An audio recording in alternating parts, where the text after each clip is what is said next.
In this section, we're going to talk about the types of tools you have in your toolbox. We're going to help define what some of those tools are, and then we're going to talk about how to use them in your strategic planning. One of the simplest ones, of course, you have are the calls and the emails that you make to your elected officials. Legislative offices track incoming phone calls and pay attention to trends, and so every call or every email that you send, every letter that you write, has an impact on the lawmakers' perception of what their constituents want. Meeting personally with lawmakers and policymakers. And a lot of patient advocates are under the impression that they can't go to meet with a lawmaker, that that's set aside for professionals or for specialists or for lobbyists, and it's just not the truth. In fact, most lawmakers or their staff are always available to meet with constituents.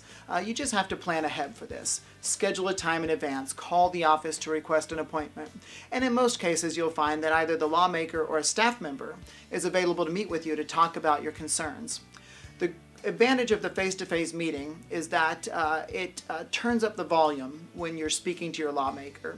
Letters and emails and phone calls are effective, but a face-to-face meeting requires a much greater investment from the lawmaker in the message that you're bringing to them. And so this is a very effective way to make your voice heard. One tool that's often overlooked in grassroots activism is the coalition. A coalition is a group of individuals and organizations that aren't specifically organized around medical cannabis, but who might join us in our fight for patients' rights. For instance, HIV and AIDS organizations, cancer organizations, support groups for conditions like multiple sclerosis or chronic pain. All of these might be allies who would join us in talking with elected officials. In building a coalition, always remember to focus on coalition members, whether they're organizations or individuals, who are relevant to your lawmaker, so that you can have a broader and more effective group of people talking about the medical cannabis issues. By gathering names on a petition or a sign-on letter, you can help demonstrate to a lawmaker that a broad swath of the community supports a position that you might be advocating for. And so never forget that the simple petition or a sign-on letter can be a powerful tool in your toolkit. One of the tools that every advocate needs to use in their public advocacy work is the media. Media coverage reaches out to the broadest possible base of population, and while influencing the public, it also influences policymakers, because what's reported in the media helps shape their opinion and their opinion about what the community believes about medical cannabis.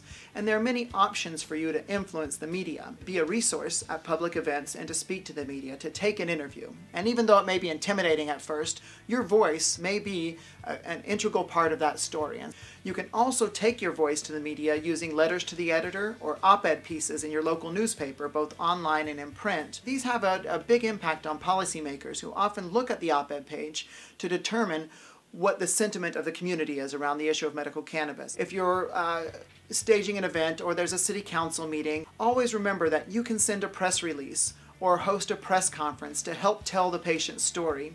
They can be very powerful tools in framing that debate. Public actions are things that you do in the public eye to help shape public opinion and hopefully influence lawmakers. Hanging a banner or displaying a sign, march down a city street, or it could be a protest or a demonstration in a public place. These sorts of public actions can be a powerful way to dramatize the issue of medical cannabis. It's a great way to galvanize community enthusiasm as well. And when lawmakers and media see enthusiasm, they're going to be more likely to listen to our point of view. One important way that you can be involved is through court support for medical cannabis defendants and prisoners of war who are already incarcerated. This is an opportunity for medical cannabis activists to show up and just by their presence participate in the political activism.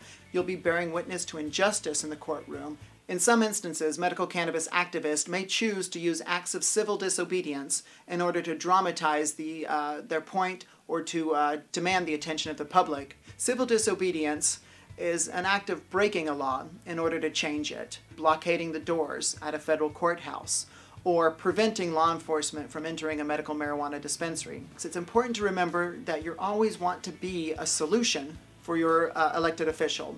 If they're having trouble developing a policy, bringing suggestions, or perhaps even draft language for a city ordinance is a way to be a solution.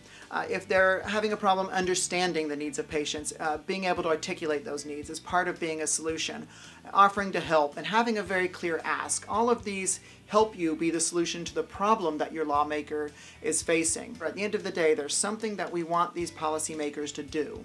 Adopt an ordinance, make an amendment, pass a resolution. All of these are the specific asks, and if you keep those asks at the forefront of your dialogue when you're using your tools, whether they're calls and emails, meeting with lawmakers, building coalitions and having media events, even public protest. If you keep that ask at the front, that's going to help you be effective when you use your activist toolkit. Starting with less dramatic or perhaps less impactful tactics and then working your way up. Remember, it's our goal to build relationships. Start with simple tactics like making phone calls or scheduling personal meetings, sending a letter, and then escalate those tactics up to the more difficult for lawmakers. What we'll often find is that we can achieve our goals without creating controversy or alienating anyone or making it difficult for lawmakers to support us. So always think incrementally. How can we start small and build a relationship while we build the impact of our activism?